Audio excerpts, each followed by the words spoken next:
اہل کتاب کون ہے؟ یہود و نصارہ۔ اللہ پر ایمان لاتے ہیں، اپنے نبی پر ایمان لاتے ہیں، اپنی کتاب پر ایمان لاتے ہیں۔ سمجھ آ رہی بات کی؟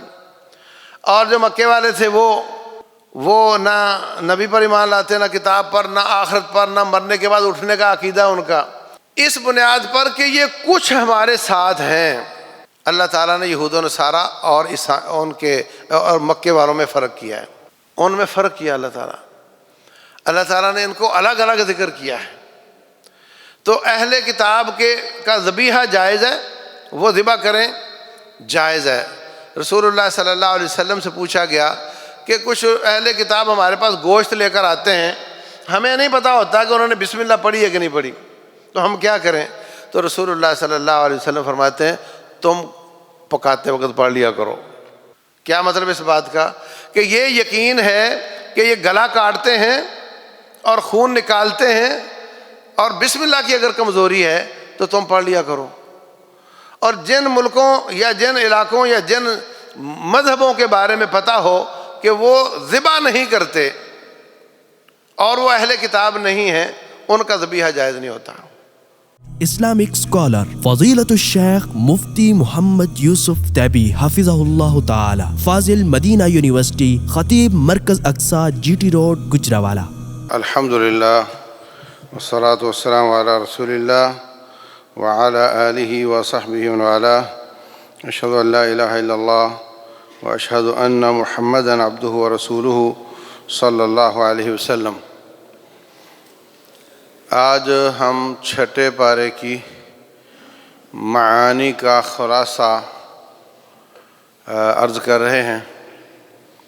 لا يحب اللہ الجہر بالسوء من القول، یہاں سے یہ پارہ شروع ہوتا ہے۔ پہلی آیت کا مطلب یہ بنتا ہے کہ کسی شخص کو برے الفاظ سے یاد کرنے کی اجازت نہیں، مگر جو مظلوم ہو وہ اس کے بارے میں بات کر سکتا ہے۔ یہ بات بہت گہری ہے۔ ہم سب سمجھتے ہیں کہ حکمران بڑے ظالم ہیں، بڑے کرپٹ ہیں، اور ہم بڑے مظلوم ہیں۔ یہ بات جب آپ کرتے ہیں تو اللہ فرماتے ہیں کہ مظلوم کو اتنا قدر اجازت ہے جتنا اس پہ ظلم ہوا ہے، لیکن کون تولتا ہے کہ میں اتنی بات کر رہا ہوں جتنا ظلم ہوا ہے یا زیادہ کر رہا ہوں؟ اگر باتیں ہم نے زیادہ کی تو ان کو دینے آئیں گے، اور اگر کم کی تو لینا آئے گا، اور بالکل چپ رہے تو بہت کچھ ملے گا، اور اگر ان سے زیادہ باتیں کر لیں، ظلم سے زیادہ، تو ہم دیندار ہوں گے، وہ لینے والے ہوں گے۔ عائشہ صدیقہ رضی اللہ تعالیٰ عنہ بہت خیال رکھتی تھیں رسول اللہ صلی اللہ علیہ وسلم کا۔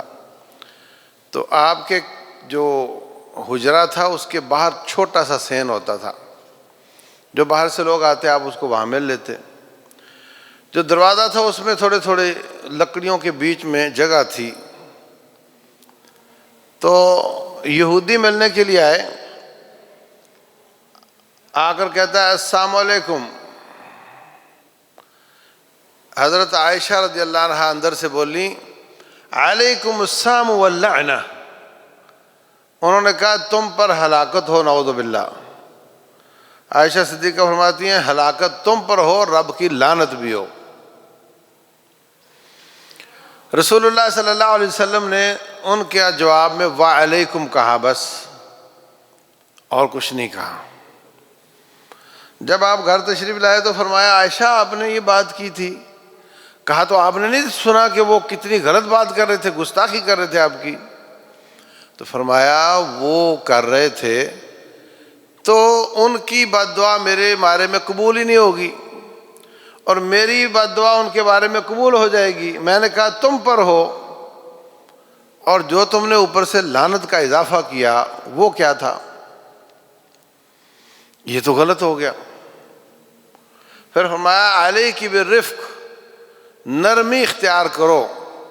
نرمی جس چیز میں آ جاتی ہے اس کو مزین کر دیتی ہے، اور جس چیز سے نرمی نکل جائے اس کو بھدا کر دیتی ہے۔ تو اللہ تعالیٰ دیتا ہے، نرمی سے وہ کام نکل آتے ہیں جو سختی سے نہیں نکلتے ہیں۔ تو اس مثال سے آپ سمجھ سکتے ہیں کہ مظلوم بات تو کر سکتا ہے مگر تول تول کر، اگر اس کی باتیں زیادہ ہو گئیں تو یہ ظالم ہو جائے گا، وہ مظلوم ہو جائے گا، اگر اس کا ظلم زیادہ تو یہ مظلوم رہے گا۔ تو عافیت اس میں ہے کہ بندہ زبان کو سنبھال کے رکھے، نہ زیادہ باتیں کرے تاکہ اس کا حق محفوظ رہے۔ اس کے بعد اللہ تبارک و تعالیٰ نے بنی اسرائیل کی خصلتیں بیان کی ہیں۔ وہ کہتے تھے اللہ تعالیٰ ہمیں آنکھوں سے دکھاؤ پھر مانیں گے، اگر اللہ تعالیٰ ہمیں آپ دکھائیں گے نہیں تو ہم رب کو نہیں مانتے۔ اور ان کے ساتھ کئی معاہدے ہوئے، کئی میثاق ہوئے۔ اللہ تبارک و تعالیٰ نے حتیٰ کہ ان پر احد اپنا طور پہاڑ کو ان کے اوپر کھڑا کر دیا، مانتے ہو کہ نہیں مانتے ہو، ورنہ آیا تمہارے اوپر۔ مان لیتے تھے، بعد میں مکر جاتے تھے۔ ہم نے پاکستان بناتے وقت رب سے وعدہ کیا تھا کہ اس میں اسلام کی پریکٹس کریں گے، ہم نے نہیں کی۔ یہ خصلت ہماری یہودیوں سے ملتی ہے، انہوں نے رب سے وعدے کیے پورے نہیں کیے، ہم نے رب سے وعدہ کیا پورا نہیں کیا۔ آج بھی وہ جماعت جو اسلام نافذ کرنے کا دعویٰ یا اپنا منشور رکھتی ہو، ہمیں اس کا ساتھ دینا چاہیے، اس کو مضبوط کرنا چاہیے، تاکہ کسی حد تک رب کو یہ بتا سکیں کہ ہم وعدہ پورا کرنا چاہتے تھے۔ اس کے بعد مزید اہل کتاب کی بری خصلتوں کا تذکرہ ہے، کیسے کیسے انہوں نے اپنی کتاب میں تحریف کی۔ 3 کتابیں تھیں، تورات، انجیل اور زبور، انہوں نے تینوں کو ملا کر ایک بائبل بنا دی۔ بائبل ابھی تینوں کا مجموعہ ہے، اور اس میں اپنی مرضی کے مطابق امینڈمنٹ کی، تبدیلیاں کی، اور یہ آج کی بات نہیں ہے، ساری تاریخ تبدیلیوں سے بھری ہوئی ہے۔ عہد نبوت میں بھی تبدیلیاں کی تھی۔ اس لیے کچھ لوگوں نے پوچھا کہ اہل کتاب ہمارے پاس ایسی خبریں لے کر آتے ہیں تو ہم ان کو مانیں یا نہ مانیں؟ تو رسول اللہ صلی اللہ علیہ وسلم نے فرمایا لا تصدقوہم ولا تکذبوہم، ان کو نہ سچا کہو نہ جھوٹا کہو۔ اگر سچا کہو گے تو ان کی اپنے اضافے کو بھی سچا کہنا پڑے گا، اگر ان کو جھوٹا کہو گے تو جو خالص آسمان سے آیتیں آئی ہیں وہ بھی جھٹلا دی جائیں گی۔ اس لیے اس کو نہ سچا کہا کرو اور نہ ان کو جھوٹا کہا کرو۔ ہماری تفسیر میں بہت زیادہ بنی اسرائیلی روایات ہیں، وہ قابل اعتبار نہیں ہیں کیونکہ ان کی کتاب تبدیل ہو چکی ہے۔ یہ ان کی بدخصلت تھی، اور آیات میں اضافے کرتے اور اپنی کلام کو زبان ایسے مروڑ مروڑ کر بولتے کہ عام جاہل آدمی سمجھے کہ یہ قرآن پڑھ رہا ہے یا اپنی تورات پڑھ رہا ہے۔ یہ سب خصلتیں ان میں موجود تھیں۔ اور پھر حضرت مریم علیہ السلام پر تہمت لگا دی کہ بچہ کہاں سے لے کر آئی، نعوذ باللہ۔ حضرت عیسیٰ علیہ السلام پر تہمت لگا دی کہ یہ باپ کی اولاد نہیں ہے، لہذا یہ اس طرح ہے وہ اس طرح ہے۔ اور پھر ان کے خلاف ایسے کھڑے ہوئے کہ ان کی شہادت یا ان کو قتل کرنے کے لیے منظم سازش کرنے لگ گئے۔ اللہ تبارک و تعالیٰ نے، اللہ فرماتے ہیں ما قتلوہ وما صلبوہ ولکن شبہ لہم، انہوں نے حضرت عیسیٰ کو نہ قتل کیا نہ ان کو سولی پہ چڑھایا، بلکہ ان کو شبہ ہو گیا، ان کا ہم شکل کوئی اور بندہ تھا، اس کو سولی پہ چڑھا دیا۔ آج کل یہ صلیب کی پوجا کرتے ہیں جس صلیب پر وہ ان کے خیال میں حضرت عیسیٰ کو سولی چڑھایا گیا تھا۔ حضرت مریم علیہ السلام اور حضرت عیسیٰ علیہ السلام کی شبیہ اس صلیب پہ لٹکائی ہوتی ہے، اور مریم علیہ السلام کی تصویریں بھی اپنے چرچ میں لٹکائی ہوئی ہوتی ہیں۔ یہ ان کے کام ہیں، جبکہ سارے کا سارا جھوٹ ہے۔ ہمارا عقیدہ یہ ہے ان کو زندہ اٹھایا گیا ہے اور وہ قیامت سے پہلے دوبارہ آئیں گے، 2 فرشتوں کے اوپر ہاتھ رکھ کر دمشق کے سفید منارے کے پاس اتریں گے، ان کے سر سے پانی کے قطرے گر رہے ہوں گے۔ جب نیچے آئیں گے تو مہدی مسلمانوں کے حکمران ہوں گے، اور نماز کا وقت ہوگا، حضرت مہدی کہیں گے آپ جماعت کروائیں، آپ رسول ہیں۔ وہ کہیں گے نہیں، میں اس امت کا رسول نہیں ہوں، آپ جماعت کروائیں۔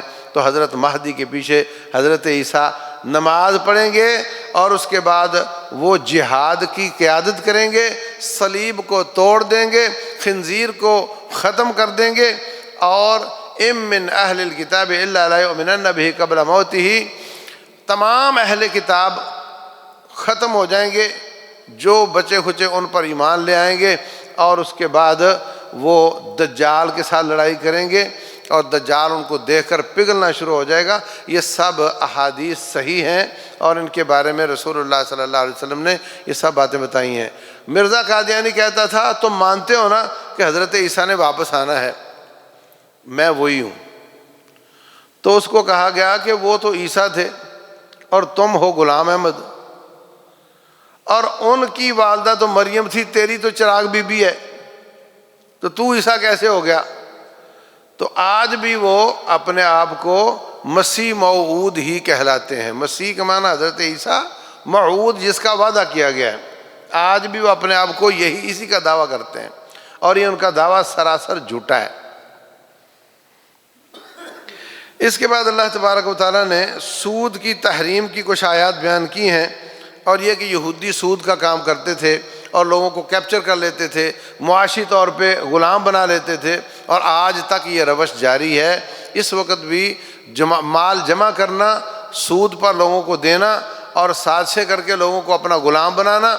ایک کتاب آئی ہے انگریزی میں، کنفیشنز آف اے اکنامیکل ہٹ مین، ایک معاشی قاتل یا معاشی بدمعاش کے اعترافات، انگریزی میں ہے اور اردو میں بھی اس کا ترجمہ لاہور سے مل جاتا ہے۔ وہ بتاتا ہے کہ ہم ورلڈ بینک اور IMF کے ذریعے کیسے ملکوں کو کیپچر کرتے ہیں۔ ان کو ہم کہتے ہیں کہ تم پل بناؤ، تم موٹر وے بناؤ، تم یہ بناؤ، پیسے ہم دیں گے۔ تو پھر وہ کہتے ہیں کہ یہ پیسے جو ہے نا 40% تو ہم مشینری دیں گے، پیسہ نہیں دیں گے، تمہارے نام پہ پیسہ لکھیں گے مگر وہ مال ہم سے ہی خریدنا ہوگا۔ تو کہتا ہم ایک جیب سے نکالتے ہیں اور دوسری جیب میں ڈال لیتے ہیں اور اس ملک کو مقروض کر کے اس پر پھر حکومت کرتے ہیں۔ آج ہمارا ملک کہتا ہے ہم اپنی عوام کو ریلیف تو دینا چاہتے ہیں پر کیا کریں، IMF نہیں مانتی۔ اللہ المستعان۔ آخر میں اللہ تعالیٰ نے ان 3 آیات میں سے آخری آیت نازل کی ہے جو وراثت کے مسائل کے بارے میں ہے، وراثت کے مسائل کے بارے میں ہے۔ جو بھائی بہنوں کا تذکرہ 11-12 آیت میں ہے وہ ایسے بھائی ہیں جو ماں ایک ہو باپ مختلف ہو، اور جن بھائی بہنوں کا تذکرہ سورہ نساء کی آخری آیت میں ہے اس سے مراد وہ بھائی ہیں جن کا ماں بھی ایک ہو باپ بھی ایک ہو۔ تو اس کے بعد سورہ المائدہ ہے، اس میں اللہ تعالیٰ نے شروع میں حلال حرام اور معاہدات کا تذکرہ کیا ہے۔ اوفوا بالعقود احلت لکم بہیمۃ الانعام، اوفوا بالعقود، جو بھی کسی کے ساتھ معاہدہ کر لو، وعدہ کر لو، اس کو پورا کیا کرو، جو معاہدہ کر لو اس کو پورا کیا کرو، جو بھی آپس میں رضامندی سے طے کر لو اس پر پورا اترا کرو، یہ حکم دیا ہے۔ اور جو جانور حلال ہیں ان کا کچھ ذکر کیا ہے، اور باقی جتنے بھی شریعت اسلامیہ کا قانون سمجھ لو، جو حلال حرام کا قاعدہ ہے وہ یہ ہے کہ جس کے حرام کی دلیل نہ ہو وہ حلال ہے۔ بھینس ہے، کٹا ہے، حلال ہے، اس کی کوئی دلیل نہیں کتاب و سنت میں، سوائے اس کے کہ ہم کہیں کہ اس کے حرام کی کوئی دلیل نہیں۔ اگر اللہ تعالیٰ حلال چیزیں بیان کرنے لگ جاتا تو پھر قرآن کے 8-10 جلدیں ہوتی اور ان میں چیزوں کے نام لکھے ہوتے، اور پھر بھی پوری نہ آتی کیونکہ کچھ چیزیں عہد نبوت میں تھیں نہیں جو بعد میں آئی ہیں، اور وہ ان کا تذکرہ پھر رہ جاتا۔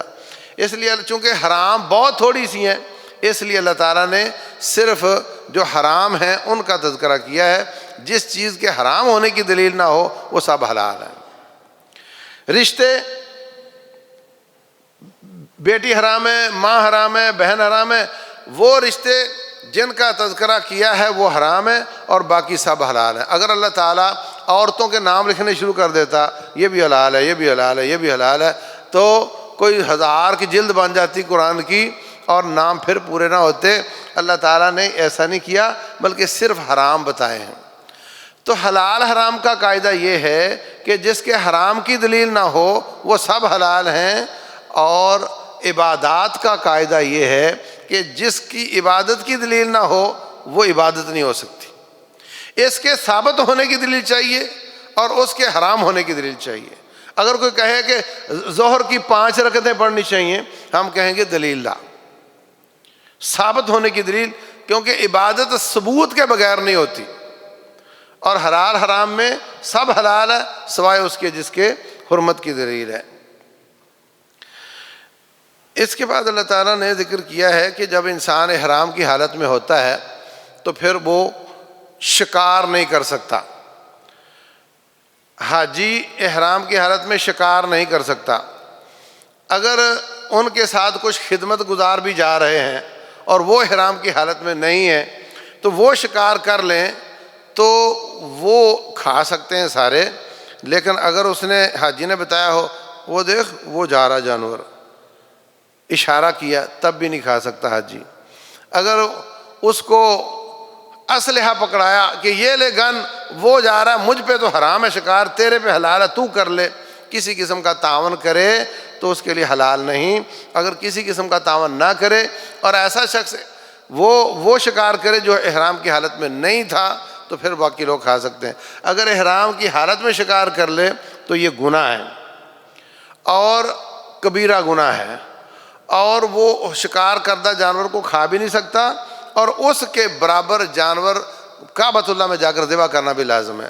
مثلا ہرن کاٹ دی اس نے تو بکری جا کر کعبۃ اللہ میں ذبح کرے گا، اگر گائے کاٹ دی تو نیل گائے کاٹ دی تو گائے جا کر کے ذبح کرے گا۔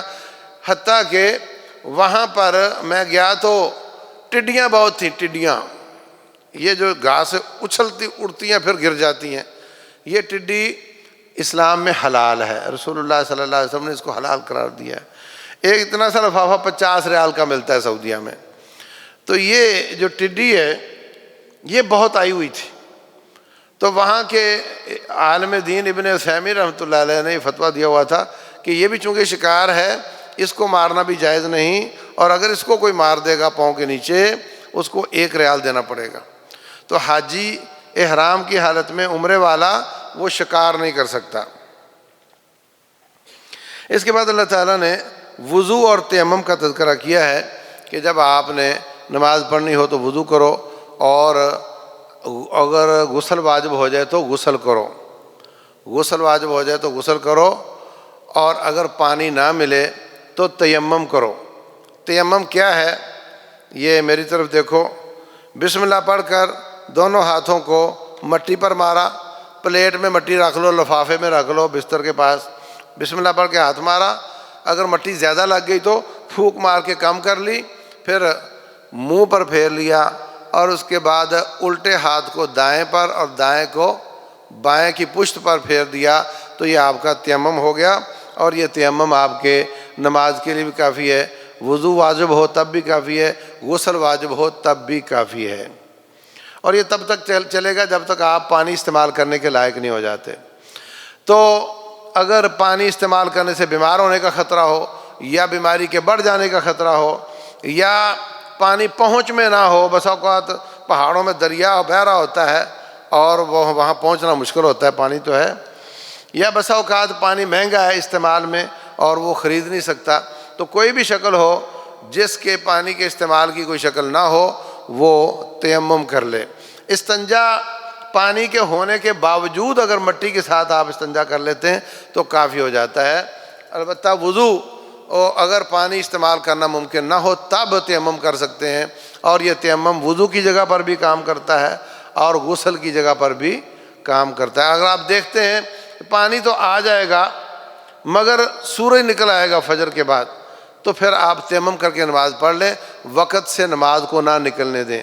آپ یہ کہیں کہ دیکھو جی پانی نے آنا گھنٹے بعد اور اس وقت سورج چڑھ چکا ہوگا تو ٹھیک ہے نماز تو لیٹ ہو گئی لیکن میں وضو تو کروں گا نا، ایسا نہیں ہے۔ کسی بھی نماز کو اس کے وقت سے نکلنے نہیں دیتے، اس کے اندر اندر پڑھتے ہیں، اور اگر پانی نہیں مل رہا تو تیمم کر سکتے ہیں۔ اس کے بعد اللہ تعالیٰ نے حدود کا بیان کیا ہے. حدود 5 ہیں، 6 بھی کہہ سکتے ہیں. اسلام نے مسلمان کے خون کی، جان کی حفاظت کی ہے، اور اس کے لیے قانون سازی کی ہے کہ قاتل کو قتل کیا جائے گا. یہ پہلی حدود ہے. جان، پھر مال کی حفاظت کرتے ہوئے چور کے ہاتھ کاٹنے کا حکم دیا ہے. اگر 1 دینار کا چوتھا حصہ یعنی 1.1 گرام سونا یا اس کے برابر کوئی چیز چرائی ہے تو اس کا ہاتھ کاٹنا بنتا ہے، اس سے کم ہو تو نہیں.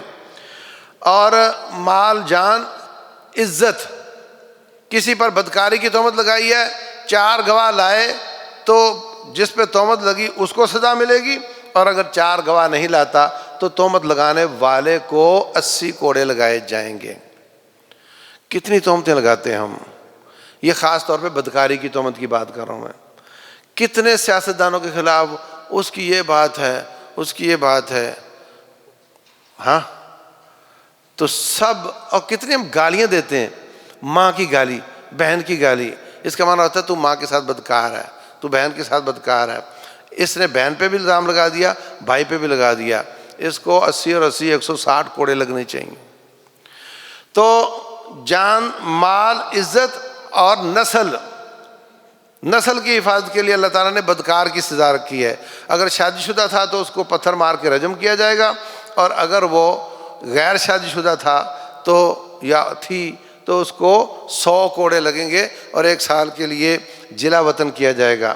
اسی طرح عقل کی حفاظت، یہ 5واں ہے. عقل کی حفاظت یہ ہے کہ جو شخص انسان ہوتے ہوئے جانوروں والا کام کرتا ہے اور شراب پی کر یا ہیروئن کھا کر بے ہوش ہو جاتا ہے، مدہوش، اور عقل کھو دیتا ہے، اس کو 40 کوڑے یا 80 کوڑے مارے جائیں. 2 مختلف عمل ہیں صحابہ کرام کے. 40 یا 80 کوڑے مارے جائیں تاکہ وہ آئندہ یہ کام نہ کرے. 6ٹھی حدود میں سے 6ٹھا بھی ایک پوائنٹ ہے، اگر کوئی اس کو شامل کرے، وہ ہے امن کی حفاظت. ایک شخص کچھ نہیں کر رہا اور ہوائی فائرنگ کر کے لوگوں کو خوف زدہ کر رہا ہے، یا وہ گھر گھسا اور اس نے کسی کی پٹائی کر دی، کسی کا تھوڑا مال چرا لیا. تو ایک ہوتا ہے چھپ کر بزدلوں کی طرح چوری کرنا، اور ایک ہوتا ہے ڈکیٹی کرنا. تو ڈکیٹ کی سزا ان یقتلوا، ان کو تھوڑا تھوڑا کر کے کاٹا جائے، ایک دم نہیں. او یصلبوا، یا ان کو سولی پہ چڑھایا جائے. او ینفوا من الارض، یا ان کو جلا وطن کر دیا جائے. انما جزاء الذین یحاربون اللہ ورسولہ ویسعون فی الارض فسادا ان یقتلوا، ان کو قتل کیا جائے، یا ایک طرف کی بازو ایک طرف کی ٹانگ کاٹ کر کے سولی چڑھایا جائے. یہ جج دیکھے گا کہ اس کا جرم کس طرح کا ہے اور کس طرح کی اس کو سزا دینی ہے. تو یہ 6 حدود ہیں، یا 5 بعد 6 کو شامل نہیں کرتے. تو اس کا یہاں ہمیں اللہ تعالیٰ نے تذکرہ کیا ہے. اس کے بعد اللہ تعالیٰ نے یہودیوں کی بد خصلتیں بیان کرنے کے بعد فرمایا کہ ان کو دوست نہ بناؤ.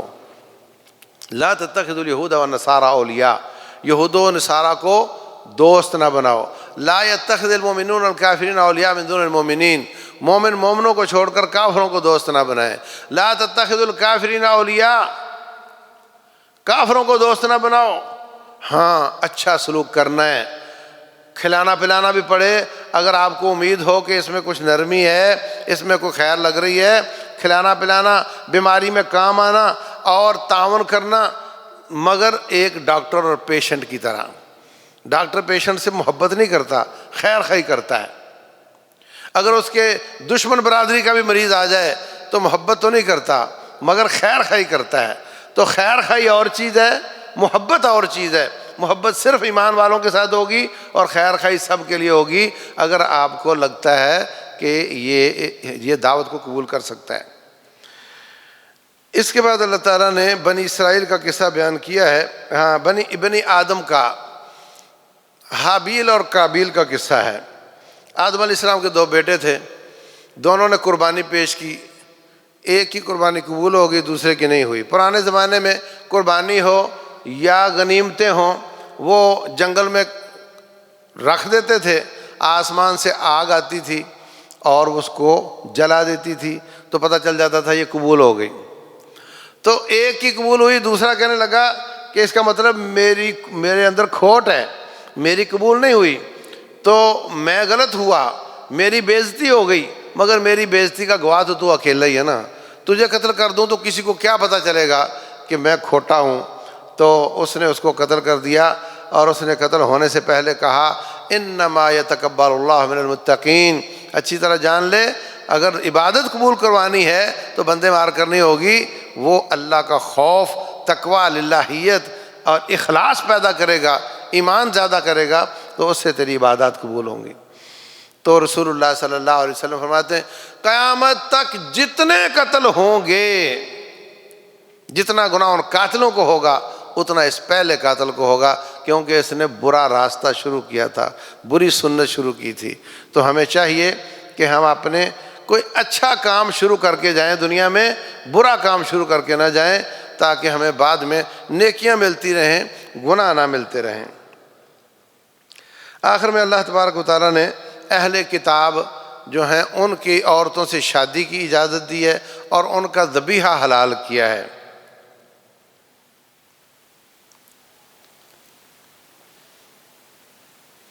اہل کتاب کون ہے؟ یہود و نصارہ۔ اللہ پر ایمان لاتے ہیں، اپنے نبی پر ایمان لاتے ہیں، اپنی کتاب پر ایمان لاتے ہیں۔ سمجھ آ رہی بات کی؟ اور جو مکے والے تھے وہ نہ نبی پر ایمان لاتے، نہ کتاب پر، نہ آخرت پر، نہ مرنے کے بعد اٹھنے کا عقیدہ ان کا، اس بنیاد پر کہ یہ کچھ ہمارے ساتھ ہیں۔ اللہ تعالیٰ نے یہود و نصارہ اور مکے والوں میں فرق کیا ہے، ان میں فرق کیا اللہ تعالیٰ نے ان کو الگ الگ ذکر کیا ہے۔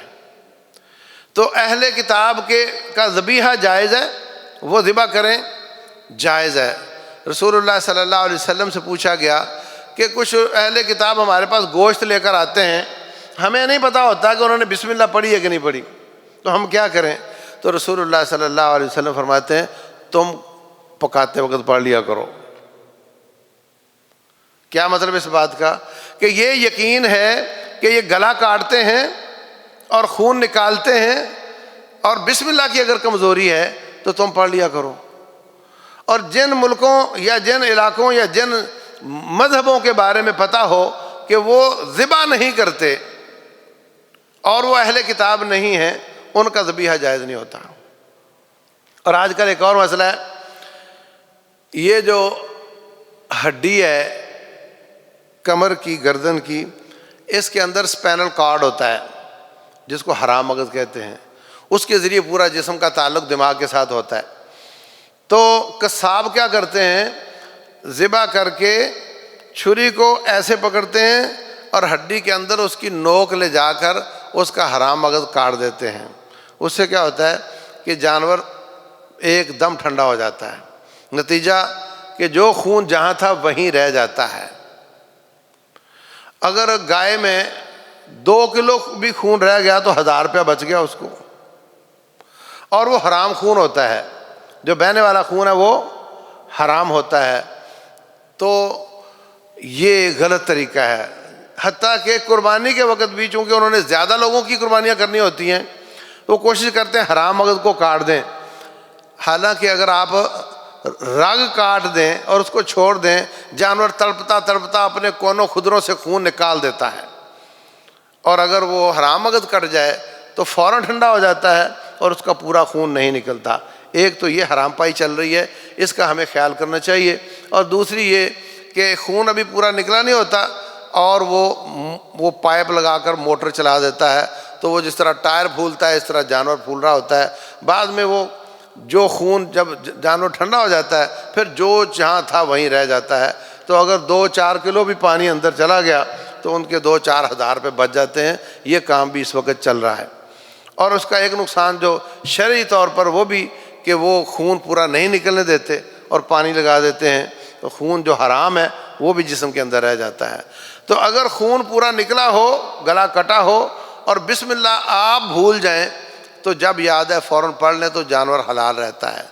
لیکن اگر وہ اچھی طریقے سے خون نہیں نکلا جو کہ حرام ہے اور بسم اللہ بھی آپ نے نہیں پڑھی، پھر وہ جانور حرام ہو جاتا ہے۔ تو یہ کچھ احکام ہے۔ سورہ المائدہ تمام احکام کی صورت ہے، اس میں بہت زیادہ احکام بیان ہوئے ہیں۔ اللہ تبارک و تعالی ہم سب کو سمجھنے اور عمل کرنے کی توفیق عطا فرمائے۔